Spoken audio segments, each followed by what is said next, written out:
Тұрсынай Күнтуованың шаңырағындағы газда қайнаған шайды алғашқылардың бірі болып аудан әкімі Самат Сапарбаев ішті. Ол жергілікті тұрғындармен дастархандас болып, көпшілікті алдағы мерекемен құттықтады. Мұнан бөлек 17 үйдің тұрғындарына аудан әкімдігі тарапынан бір қап ұн мен кішкентайларға тәттілер үйлестірілді.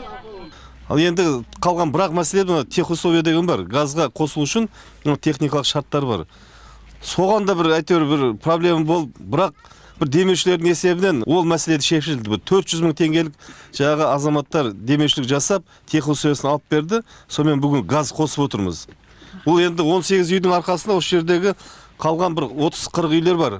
Солардың барлығы қосымша газға қосылады. Солай ғой, тек қана 18 үй емес, осы аумақтағы бүкіл жаңадан қоныстаған үйлердің барлығы табиғи газға қосылатын болады.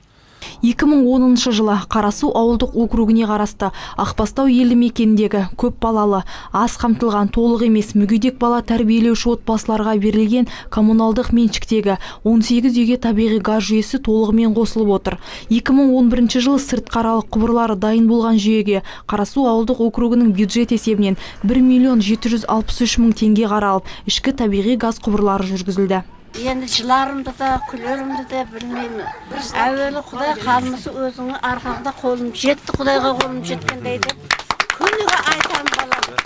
Айтым жақсын айтсайман тас етейді. Анақта жүрсіңді тілеуің тілеп атырым, анақта жүрсіңді тілеуің тілеп атырым. Бір өзің емес, күлі азаматтардың тілеуін тілеймін. Аман болсын азаматтар.